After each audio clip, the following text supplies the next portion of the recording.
Welcome to bird media. నేను మీ పవన్ కృష్ణమూర్తి. ప్రధాని నరేంద్ర మోడీ గారు నిన్న ఒక 10 సూచనలు చేశారు. ప్రధాని 10 సూచనలు దేశం కోసం, భవిష్యత్ కోసం మనందరి బాధ్యత. మొదటిది, ఏడాది పాటు బంగారం కొనొద్దు, మన బంగారం మన దేశంలోనే ఉండాలి, దిగుమతుల మీద ఆధారపడదామని చెప్పని. 2, పెట్రోల్ డీజిల్ వాడకం తగ్గించాలి, ఇంధనాన్ని ఆదా చేద్దాం, దేశాన్ని బలపరచుదాం. 3, ఎలక్ట్రిక్ వాహనాలను ప్రోత్సహించాలి, పర్యావరణాన్ని కాపాడుతూ భారత భవిష్యత్తుని నిర్మిద్దాం. 4, వర్క్ ఫ్రమ్ హోమ్, ఆన్లైన్ మీటింగ్స్కి ప్రాధాన్యం, సమయం, ఇంధనం ఆదా అవుతుంది, కుటుంబంతో ఎక్కువ సమయం గడపగలుగుతాం.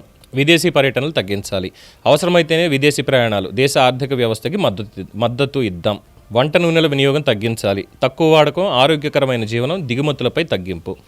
రసాయనిక ఎరువుల వాడకం తగ్గించాలి, సహజ ఎరువులను వాడదాం, మన భూమిని సంరక్షిద్దాం. సోలార్ పంపులను వాడాలి, సౌరశక్తిని ఉపయోగిద్దాం, విద్యుత్ను ఆదా చేద్దాం. 9, స్వదేశీ వస్తువులకు ప్రాధాన్యత ఇవ్వాలి, మన దేశంలో తయారైన వస్తువులను కొనుక్కుందాం, దేశ ఆర్థిక వ్యవస్థని బలపరచుదాం. 10, మధ్యతరగతి ప్రజలు ఆడంబరాలు తగ్గించాలి, అవసరమైన దాని మీద ఖర్చు చేద్దాం, ఆడంబరాలకు దూరంగా ఉండదాం, పొదువై భవిష్యత్తుకు భరోసా. మన చిన్న చిన్న నిర్ణయాలు దేశ భవిష్యత్తుని మారుస్తాయి. జై హింద్. సరే, తెలుగులో ఏవో చిన్న చిన్నవి ఉంటాయనుకోండి, అది వేరే విషయం. ఇది ప్రధానమంత్రి నరేంద్ర మోడీ గారు ఇచ్చినటువంటి సూచనలు, 10 సూచనలు. ఇందులో ఖచ్చితంగా 10కి 10 కాకపోయినప్పటికీ కూడా కొన్నింటిని చూడొచ్చు. అందులోనూ ఆఖరిది చెప్పినటువంటిది 10వది ఏదైతే ఉందో దీనికి సంబంధించి ముఖ్యంగా మధ్యతరగతి ప్రజలు ఆడంబరాలు తగ్గించాలి. ముందుగా భారతీయ జనతా పార్టీ వారికి, మోదీ గారి అభిమానులకి, అనుయాయులకి, వారిని అభిమానించే వారికి, ఎన్డీఏ కూటమి ప్రభుత్వాల వారికి సవినయ నమస్కారములతో ముందుగా నన్ను క్షమించాలి. ఎందుకునంటే మధ్యతరగతి వాడి ఆలోచనలు ఎలా ఉంటాయి, మధ్యతరగతి మిథ్యా జీవితాలు ఎలా ఉంటాయి అనే దానికి సోషల్ మీడియాలో మా మిత్రులు బచ్చు విజయ్ గారు మోడీ గారికి ముద్దుల మేనల్లుడు ఓ లేఖ రాశారు. ముందుగా ఆ లేఖ చదివి సారాంశం వినిపించి అప్పుడు దీని మీద మనం మాట్లాడుకుందాం. ఇది సెటైరిక్గా మాత్రమే మాట్లాడడం, ఇది అగౌరవంగా మాట్లాడడం కానే కాదనేది అందరూ కూడా కాస్త దయుంచి తెలుసుకోవాలి. ఎందుకంటే దేశం కోసం, ధర్మం కోసం ప్రతి ఒక్కళ్ళు బాధ్యతగా ఉండాలి అనేటువంటిదే మా సిద్ధాంతం కూడా. కాబట్టి దేశం కోసం, ధర్మం కోసం, దేశ భవిష్యత్తు కోసం, అట్ ద సేమ్ టైం మధ్యతరగతి మిథ్య అంటే తెలుసుకోవాలి కదా కాస్త, అందుకనమాట.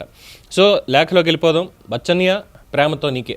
అప్రియమైన మాయికి అనేక నమస్కారాలతో నీ ముద్దుల మేనల్లుడు రాయింది ఏమనగా, ఏకకుశలోపరి, నీ పాలనలో ఉభయకుశలోపరి అనే పరిస్థితి లేదు ప్లస్ రాదు. కాబట్టి దీనికే ఫిక్స్ అయిపో. ఇక విషయానికి వస్తే, నిన్న మా పొరుగురు వచ్చినప్పుడు మాట్లాడడానికి మూతి దగ్గర మైకు, వినటానికి పనిలేని జనము దొరికారు కందా అని పిహెచ్డి హోల్డర్లా ఫీల్ అయిపోయి నోటికొచ్చిన పొదుపు పాఠాలు చెప్పేసావు, సంతోషం.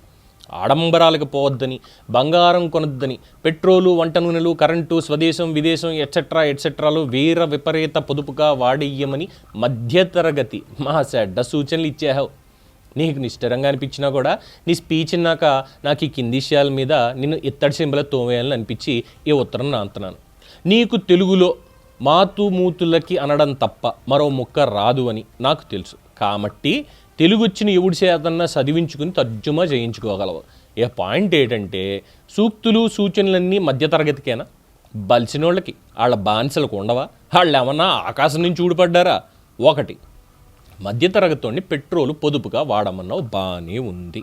కానీ దేశంలో వార్డు మెంబర్ మొదలు ఎమ్మెల్యేలు, ఎమ్మెల్సీలు, మంత్రులు, ముఖ్యమంత్రులు, ఎంపీలు, సెంట్రల్ మినిస్టర్లు, వీపీలు, వీఐపీలు, చివరాఖరికి ప్రతిపక్షంలో ఉన్నోడు నీతో సహా రోడ్డెక్కితే ముందో 10 వెనకో 10 కాన్వాయిలు వేసుకుని రై రై రై మంది తిరుగుతుంటారు. ఆ బళ్ళేమన్నా నీళ్లతోని మూత్రంతోనే నడుస్తున్నాయా? ఆ దరిద్రాలు ఆపేమని ఆ సేతు హిమాచలం వరకు ఉన్న రాకీనాలకి ఎందుకు చెప్పలేకపోయావు? ఎందుకు చెప్పలేకపోతున్నావు? వాళ్ళందరూ అంతలా మందల్లా 100 బళ్ళు వేసుకుని కట్టలు కట్టేది ఏమన్నా ఉందా? 1-2 బళ్ళు సరిపోవా? ఇక 2వది, స్వదేశీ వస్తువుల మీద ఆధారపడమన్నావు. ఇదంతకన్నా బాగుంది. కాకపోతే గిరిజన ఉత్పత్తులని, చేనేత ఉత్పత్తులని, రైతు ఉత్పత్తులని ఊరిలో ప్రతి సెంటర్లోనూ, ప్రతి టూరిస్ట్ ప్లేస్లోనూ అందుబాటు ధరల్లో ఉండేట్టు చర్యలు తీసుకు బ్రతకండని అన్ని ప్రభుత్వ, ప్రైవేటు స్కూళ్లలో, కాలేజీల్లో, ఆఫీసుల్లో చేనేత వస్త్రాలే ధరించాలనే రూల్ పాస్ చేయమని కొన్ని 100 సార్లు చెప్పుంటాను. ఏనాడన్నా నా మాటకి బెంగాలం తెలివిచ్చావా? అట్టా నా మాటినుంటే నేడు మన దేశ సొమ్ము ఇలా బయటికి పోయేది కాదుగా. మూడోది, వంట నూనెలు ఇతరత్రాల పొదుపు సంగతి అంటావా, ఆటి సంగతి ప్రత్యేకించి చెప్పక్కర్లేదు. నిత్యావసరాల ధరల అంబానీ అదానీ ఆస్తులతో పోటీ పడ్డప్పుడే జనాలకు ఆటోమేటిక్గా ఆహార పొదుపు అలవాటైపోయింది. అయినప్పటికీ వాటిని పొదుపు చేయడం మనకు చేత కాదు. ఏమన్నా అంటే జాటర్ ఢమాల్లా నెహ్రూ అంటావు. ఏమనాలి? 4, రసాయన ఎరువులు వాడొద్దు అని చిలక పలుకులు పలికే కన్నా అసలు ఆ దరిద్రాలే మార్కెట్లో దొరకకుండా చేయొచ్చు కదా. అది ఎందుకు చెయ్యవు? అది మీ చేతిలో పనే కదా. ఆ పని చేస్తే చచ్చినట్టు అందరూ ఆర్గానిక్ పంటలే పండిస్తారు కదా. ఎవడాపుతున్నాడు మిమ్మల్ని? ఇక 5, బంగారం కొనద్దా? అసలు కొనేటంత సీన్ ఉందా మన వాళ్ళకి? ఏదో యుద్ధాల వల్ల సంకనాగిపోయిన దేశాలు బతకటం కోసం అమ్మటం వల్ల ధరలు తగ్గాయి, కానీ లేకపోతే కల్లో కూడా బంగారం పేరెత్తే సీన్ ఉండేది కాదు. ఆ రీల్స్లోని పెళ్లి పేరంటాల్లో ఫోటోల కోసం మన ఆడపడుసులు దిగేసుకు తిరుగుతున్న నగలన్నింటినీ చూసి అచ్చేదిని వచ్చేసిందని భ్రమపడుతున్నామేమో. అవన్నీ నికార్సైన మన సిలకలపూడి సరుకే. ఇంటావిడని ప్రేమగా బంగారం అని పిలవడానికి కూడా భయపడే స్థాయికి మధ్య తరగతిని తెచ్చేసిన ఘనతని ఇదేనని మర్చిపోతే ఎట్టా చెప్పు. శివరాఖరిది 6ది, విదేశీ పర్యటనలు తగ్గించుకోవాలా? అసలు ఫ్లైట్ టికెట్లు కొనేంత డబ్బులు మధ్యతరగతోడి దగ్గర ఉన్నాయనుకుంటున్నావా? ఉత్తరప్రదేశ్లో మన సినిమా కట్టిన పాలనలో కట్టిన 9 ఎయిర్పోర్ట్లో 7 మూసేశాక కూడా మనకి బల్బులు ఎలక్కపోతే ఎట్టా?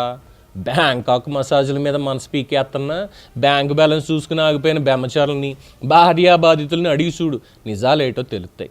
నిత్యావసరాలు బ్రహ్మలోకం దాటేసిపోతున్నా కూడా దేశం కోసం ధర్మం కోసం అన్నావు కదా అని ఆ రూపాయి కాసు సూర్యవంశీ గాడిలాగా సెంచరీ బాధేయడానికి ఉరకలేస్తున్నా కూడా నొప్పిని పంటి కింద భరిస్తున్న మా మధ్యతరగతి జనాలకి అన్ని సూచనలు చేయడానికి నీకు మనసు ఎలా వచ్చింది మా అసలు?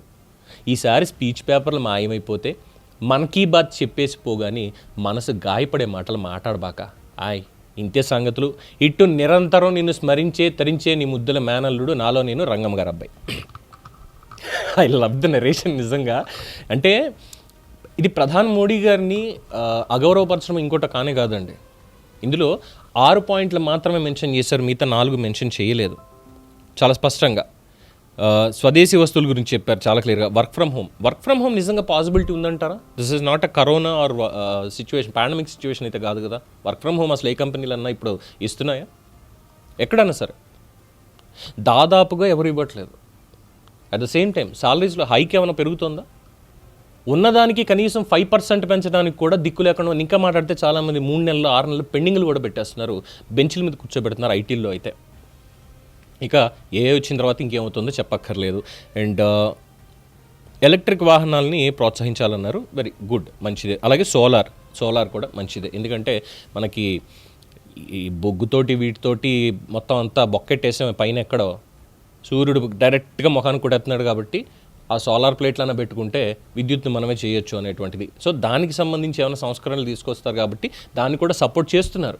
బట్ మిగతావి ఏవైతే ఉన్నాయో, బంగారం కొనడం కావచ్చు, పెట్రోల్ డీజిల్ వాడకం కావచ్చు, వర్క్ ఫ్రమ్ హోమ్ కావచ్చు, విదేశీ పర్యటనలు కావచ్చు, వంట నూనెలు వినియోగం తగ్గడం కావచ్చు, రసాయనిక ఎరువులకు సంబంధించి కావచ్చు, స్వదేశీ వస్తువులు కావచ్చు, మధ్యతరగతి ప్రజలు ఆడంబరాలు తగ్గించాలి అనేటువంటి ఒక్క మాట ఖచ్చితంగా ప్రధాని మోడీ గారు అనదగ్గది కాదు. అంటే ఆడంబరాలన్నీ మధ్యతరగతి వాళ్ళవేనా? ఇంకెవరికి లేవా ఆడంబరాలు అనేది? కేవలం మధ్యతరగతి వాళ్ళు మాత్రమే ఆడంబరాలకు పోతున్నారా? ఇది ఒకటి. అండ్ ఆఫ్టర్ దట్ ఇందులోని ఇంకొక చిన్నపాటి నెరేషన్ కూడా ఉంది. ఆ చిన్నపాటి నెరేషన్ కూడా చూసేస్తే ఇందులోనే మళ్ళీ మా రంగమ్మ గారు అబ్బాయి చెప్పినటువంటిది నేను మాడతా. నిన్న మా మాయో 4-5 ఉచిత సలహాలు పడేసాడు, చెప్పేవాడికి వినేవాడు ఎప్పుడు లోకే కదా. మధ్యతరగతి ప్రజలు ఆడంబరాలు తగ్గించుకోవాలట. ఇది కాస్త సెటైర్ ఇంకొంచెం ఘాటుగానే ఉండొచ్చు, తప్పేమీ లేదు. మా మాయ అండ్ కోకి తెలుసో లేదో, పెరిగిన నిత్యావసరాల ధరల దెబ్బకి వాటిని తగ్గట్టుగా పెరగని జీతాల దెబ్బకి సగటు మధ్యతరగతివాడు ఎప్పుడో పూర్తిగా విచ్చుకుపోయాడు. నెలకి 50-60 వేలు సంపాదిస్తున్నవాడు కూడా పిల్లల్ని పోషించుకోవడం కోసం ఆఫీస్ అయిపోయాక అర్ధరాత్రి వరకు రోడ్ల మీద ఓలా, ఉబరు, ర్యాపిడో, స్విగ్గీ, జొమాటోలు వేసుకుంటున్నాడు. ఇది వాస్తవం. ప్రాక్టికల్లీ ఆ ప్రాక్టికల్లీ అనే దానికి అర్థం మీరే వెతుక్కోండి, డైరెక్ట్గా కొన్ని చెప్పకూడదు. పాపం ఈ సమాజంలో చాలామంది భార్యలకి, తల్లులకి తెలియనటువంటి నిజం ఇది. వాళ్ళ దగ్గర ఆఫీస్ అయిపోయాక అర్ధరాత్రి వరకు భర్త ఇంటికి రాడనే కంప్లైంటే ఉంది. ఏ బార్లో కూర్చున్నాడో, లేదంటే ఎక్కడికి పోయాడో, ఏడ తిరుగుతున్నాడో అనేటువంటి మాటలే తప్ప ఆ టైంలో వాడు ఏం చేస్తున్నాడో, ఒకవేళ ఫోన్ చేసి ఎక్కడున్నారు, ఏం చేస్తున్నారు అని అడిగినా కూడా లేదేదో చిన్న పని మీద ఉన్నాను అని చెప్పి తప్పించుకోవడం తప్ప ఇంకొకటి ఏమీ లేదు. ఏం చేస్తున్నాడో చెప్పడు. బయట ఊర్లకు వెళ్ళి ఇంటికి వచ్చినప్పుడు ఎయిర్పోర్టు రైల్వే స్టేషన్ నుండి ఓలా ఊబర్ ర్యాపిడో బుక్ చేసుకున్నప్పుడు వచ్చే దారిలో ఆ డ్రైవర్లతో మాట్లాడుతుంటే ఒక రకమైన భయం బాధ కలిగేది. నిత్యావసరాల ధరలు తగ్గించడం చేతకాని ప్రభుత్వాలు ఆడంబరాలు తగ్గించుకోమని చెప్పడం నోటితో నవ్వకూడనటువంటి అంశం. సొంత ఇల్లు ఉండి నెలకు 1,00,000 సంపాదిస్తున్న వాడే నెలాఖరు వచ్చేసరికి దిక్కులు చూస్తున్నాడు. ఇక అద్దె కొంపలో ఉండేవాడు సంగతి ఏంటి? అసలు మధ్యతరగతి మహిళలు మనస్ఫూర్తిగా తులం బంగారం కొనుక్కుని ఎన్నేళ్ళైందో తెలుసా?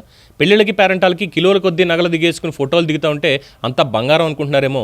దశాబ్ద కాలంలో ఇమిటేషన్ జ్యువెలరీ మార్కెట్ మనోళ్ళదే ఎంత ఎదిగిందో తెలుసా? ఇన్ని భయంకరమైన నిత్య ఖర్చుల మధ్యలో మధ్యతరగతి వాడి బతుక్కి ఆడంబరాలు పొదుపులు కూడానా?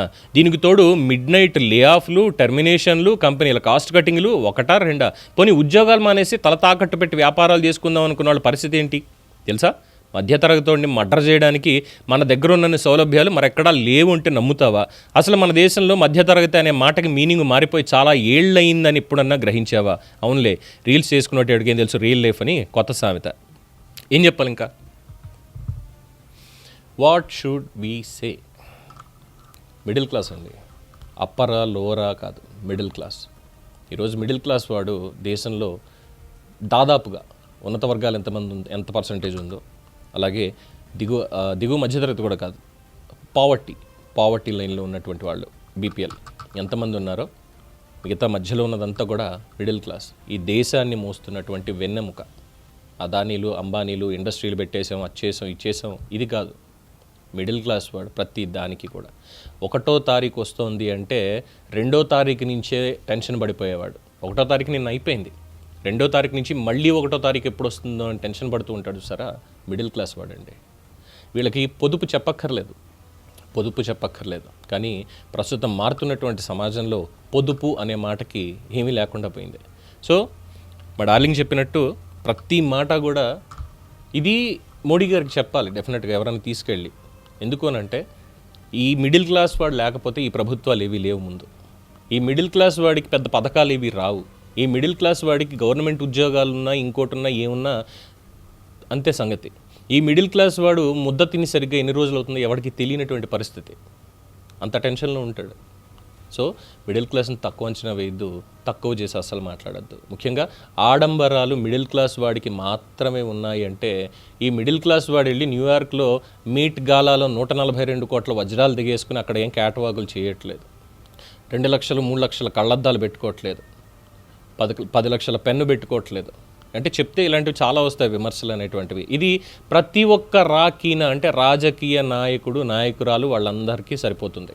ఇది కేవలం నరేంద్ర మోడీ గారు మాట్లాడారు కాబట్టి ఆయన పేరు తీసుకురావడమే తప్ప మాట్లాడే ప్రతి రాజకీయ నాయకురాలు అందరికీ ఇప్పుడు చెప్పినవన్నీ కూడా వర్తిస్తాయి. సో ఇక దీని మీద మీ అభిప్రాయం తెలియచేయండి. థ్యాంక్స్ టు మా రంగమ్మ గారి అబ్బాయికి. చూస్తూనే ఉండండి ది బర్డ్ మీడియా.